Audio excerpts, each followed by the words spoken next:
For centuries, alchemists toiled in their labs, obsessed with a single pursuit: mixing rare elements to brew a potion that would grant eternal life. Nobel laureate C.V. Raman looked at this ancient quest and concluded that these explorers were hunting for the right prize in the wrong place. He argued that the true elixir of life is plain, ordinary water. Because it flows from our taps and falls from the sky, we often ignore its capability. Water is the most active, aggressive geological sculptor on Earth. It spends eons carving our landscapes and steering the physical course of human history. You can see this power clearly in Egypt, right on the physical border separating the Libyan desert from the valley of the Nile.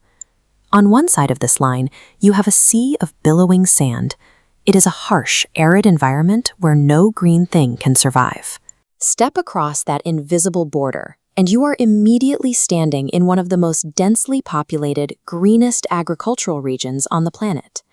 Two pieces of land sit right next to each other under the exact same sun.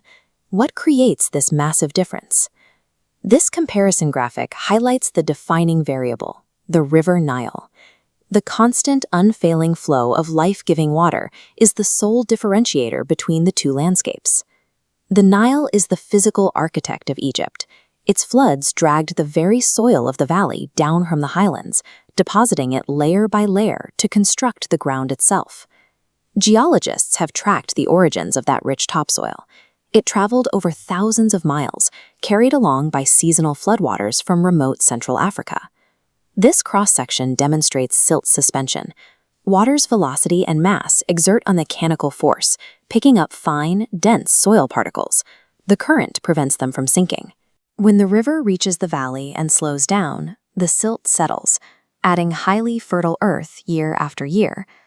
By harnessing this simple mechanical property, flowing water constructs entire agricultural landscapes out of barren rock. But nature is entirely indifferent to our survival. Looking at this flowchart, we see a dual path. The exact same flowing momentum that creates agricultural foundations can effortlessly wash them away. This destructive path is driven by soil erosion. When heavy, concentrated bursts of seasonal rain strike the earth, the droplets violently dislodge the unprotected topsoil. This four-step progression illustrates the escalating threat. What begins as unnoticed runoff quickly gathers speed. The water cuts ruts into the earth, which accelerate the flow until it carves deep gullies and ravines, rendering the land useless for farming. This cutaway diagram highlights the specific geographic variables that accelerate this collapse. A steeper slope compounds the water's velocity, and stripping away natural vegetation removes the root systems that would otherwise anchor the soil in place. For nations like India that rely heavily on seasonal rainfall, this creates a twofold tragedy.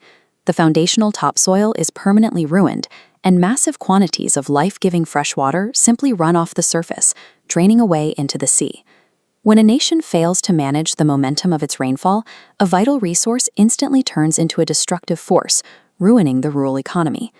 To survive this paradox, humanity must engineer the landscape. The objective is to intercept the water and neutralize its velocity at the earliest possible stage, long before it acquires destructive power.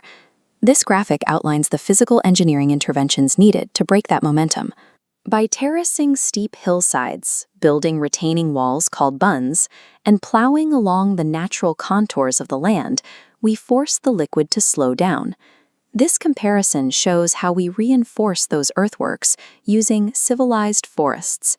Instead of a chaotic, untamed jungle, we systematically plant trees in organized formations to anchor the soil and pull rainfall deep underground. This Venn diagram reveals the logic of the soil-water nexus. Any technique used to stop soil from washing away also forces moisture to stay in the ground. By preventing runoff, we keep water exactly where the crops can reach it. By controlling the single variable of surface flow, human design stabilizes the entire agricultural system against the threat of famine. This circular diagram illustrates how capturing seasonal rainfall, rather than letting it run to waste, initiates a predictable economic loop. The transition from passive drainage to active harvesting provides the volume of water necessary for national infrastructure. By pooling water into dedicated reservoirs and canals, A nation creates the cheapest possible route for internal transport.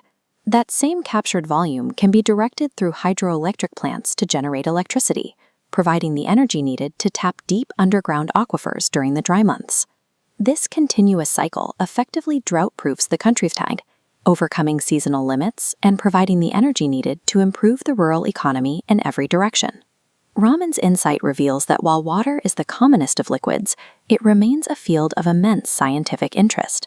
Its unique properties can either wash away a nation's foundation or, if managed with precision, build it.